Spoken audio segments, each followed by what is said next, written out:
Estamos de volta e vamos direto para a próxima revisão. É hora de relembrar ainda mais sobre genética na próxima aula de Biologia com o professor Otaviano. Bons estudos!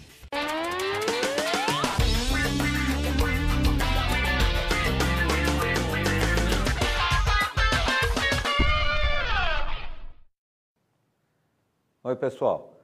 Hoje nós estamos aí para ver um assunto dentro da genética que é o top em todos os vestibulares, que é a genética moderna, aquela genética que fala especialmente do DNA, o ácido desoxirribonucleico. Por essa maravilha que tem aparecido em todos os noticiários e em todos os vestibulares, nós temos visto que se considera hoje o século XXI como o século da genética. Vamos acompanhar isso daí nesse pequeno texto. A genética moderna. Todo o desenvolvimento tecnológico das últimas décadas tem demonstrado as maravilhas possíveis com os estudos sobre os ácidos nucleicos, DNA e RNA. São pesquisas nas áreas da agricultura, zootecnia e medicina, entre outras. Veja, por exemplo, clonagens, os transgênicos, os novos medicamentos, as vacinas e o transplante de genes. Todo esse desenvolvimento tem sido acompanhado com o desenvolvimento de novos equipamentos biotecnológicos que permitiram soluções de problemas com muito mais rapidez, tal como a conclusão do projeto Genoma Humano. Em relação a esses estudos e desenvolvimentos, marque as afirmativas falsas e verdadeiras nas frases que vêm a seguir. Primeiro, o DNA celular é constituído por nucleotídeos distribuídos em duas fitas antiparalelas. Notem, isto é algo bastante conhecido desde 1953, quando pesquisadores Watson e Crick, na Inglaterra, descobriram a estrutura tridimensional do DNA e realmente mostra que ele é constituído de duas fitas antiparalelas. O que vem a ser isso? Vamos ver então agora na próxima tela como é que nós podemos reconhecer essa estrutura. Vocês podem observar nesta imagem a figura superior à esquerda delimitada por uma elipse em vermelho. Verifiquem o item 1 ali dentro, o 2 e a letra T. Aquele 1 corresponde a um radical químico fosfato. O 2 corresponde a um açúcar, que no caso do DNA é chamado desoxirribose. E particularmente à direita, em fundo amarelo, tem com a letra T, uma base nitrogenada conhecida como timina. Esses três compostos formam o chamado nucleotídeo. Ele se liga a um nucleotídeo que está mais abaixo, notem, com uma elipse maior, porque é uma molécula que apresenta não a timina, mas sim a guanina em fundo alaranjado. É uma molécula praticamente o dobro do tamanho da primeira, da timina. Notem bem à esquerda da figura a posição 5, 3, com uma seta apontando para cima.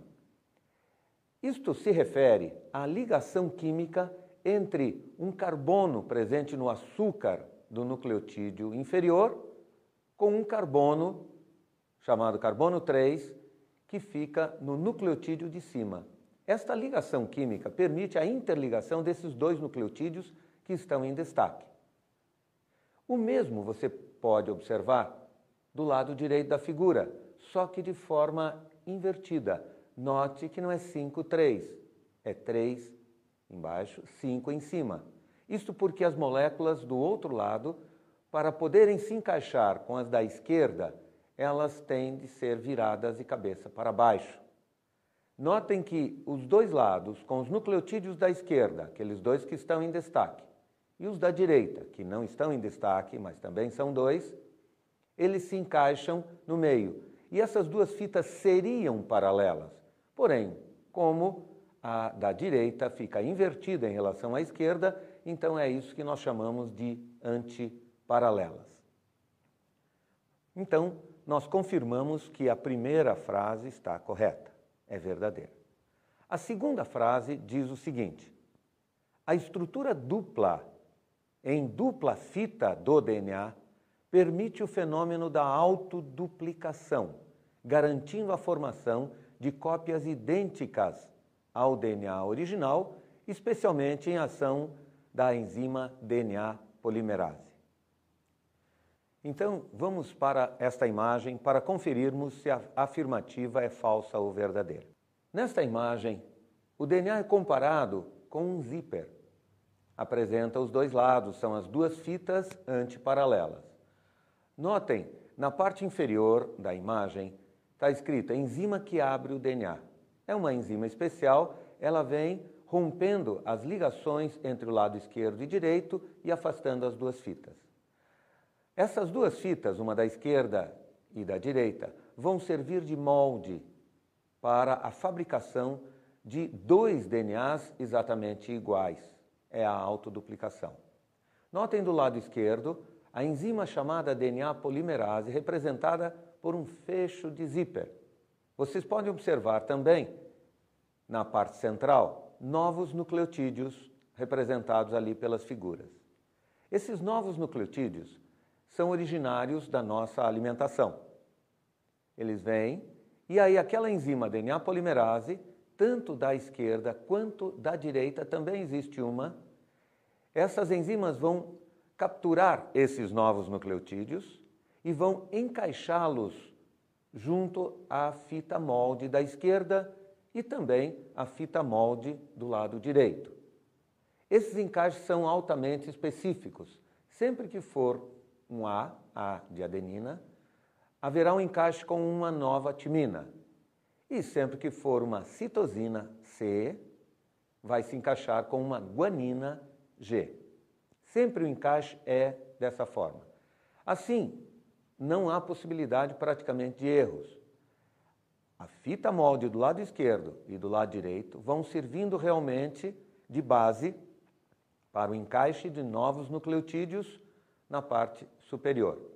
No final do trabalho, tanto do lado esquerdo forma-se um lado novo, quanto do lado direito, e assim, ao término deste trabalho, o DNA estará duplicado. Chama-se autoduplicação por ser a única substância conhecida no nosso planeta capaz de passar por este processo de fazer cópias de si mesma através da ação destas enzimas. Muito bem. Nós vimos então que essa frase número 2, mais uma vez, é correta. Agora, a frase 3. Para que um gene, que é um segmento de DNA, possa se expressar, inicialmente deve ser transcrito, isto é, copiado. Este processo originará uma cópia de fita simples, denominada RNA. Mais uma vez, eu peço que vocês me acompanhem com a figura que vai aparecer, para que possamos avaliar se a afirmativa é falsa ou verdadeira. Vamos à imagem. Como você pode observar, nós temos na parte de cima uma fita dupla, onde está escrito à direita que é o DNA. E embaixo você vê uma fita em azul, onde está escrito RNA.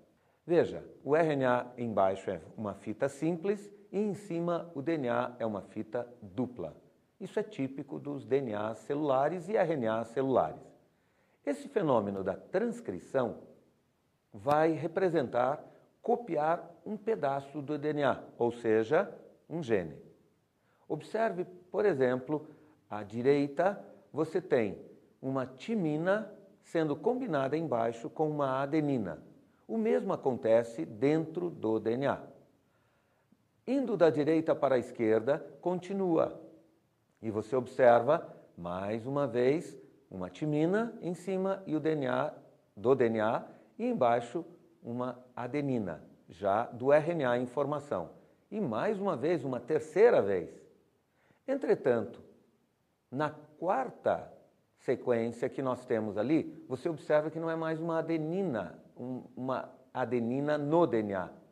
E esta adenina no DNA, ela vai se combinar com uma uracila no RNA. É uma diferença de extrema importância que você jamais pode esquecer. Nas moléculas de RNA, a timina será sempre substituída por uma uracila, representada pela letra U naturalmente. E aí, finalmente, você tem uma guanina no DNA que se combina com uma citosina para formar o RNA. Não há diferença mais alguma entre DNA e RNA. É sempre guanina com citosina, tanto em DNA e agora do DNA com o RNA. Depois de terminado esse trabalho, ou seja, o segmento, aquele pedacinho de DNA, ele foi copiado e formou um RNA. Esse trabalho é importante, porque em seguida, terminadas as combinações para formar o RNA, o DNA ele gira. Aquela parte que estava aberta, ela gira, volta para cima e volta a ficar fechada. Ou seja, é importante, a tal da transcrição, ela só ocorre no momento em que vai ser feita a cópia. Abre o DNA, copia embaixo, forma o RNA e depois ela já em seguida volta a se fechar. Então, com isso, nós vimos que essa terceira frase também é verdadeira. Agora, nessa frase número 4.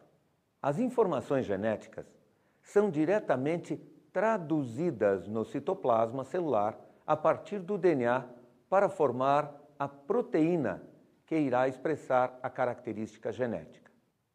Esta situação, realmente, ela é fundamental na genética. Por quê? Quando você tem um gene, um pedacinho de DNA, ele é apenas a receita que orienta como a célula deve produzir uma proteína. É sempre assim. O gene é a receita e o produto final é a proteína. Esta proteína é que vai dar a característica genética. Como exemplo, a cor dos olhos.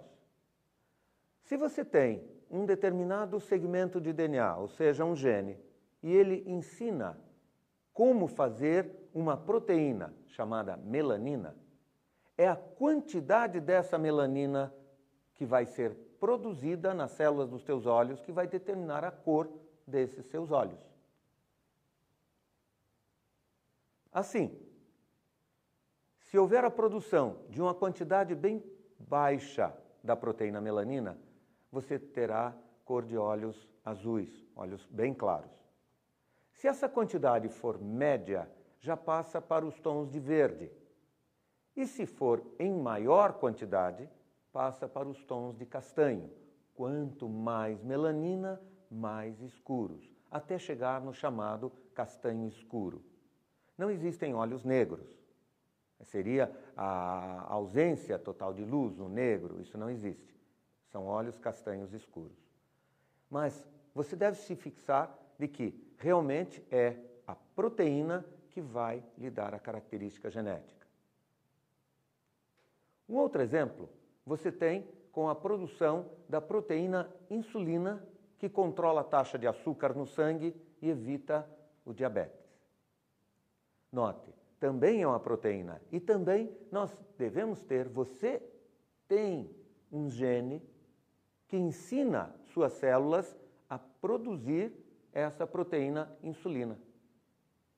Qual é esse trabalho agora? Qual é o caminho que deve ser seguido para que se produza esta proteína na insulina, ou então ali nos olhos a melanina, e, enfim, milhares de proteínas que são produzidas para formar um ser vivo. Para que isso aconteça, a primeira etapa nós já vimos no item 3, que é a chamada transcrição. O gene tem de ser copiado. Não se usa o gene de forma direta. O DNA, o pedacinho de DNA, não é usado de forma direta. Ele é apenas copiado. É como se você tivesse um livro de receitas de cozinha e você copiasse uma receita. Isso é a transcrição. Em seguida, vem uma nova etapa. Esta nova etapa consiste na tradução, que é pegar a cópia da receita e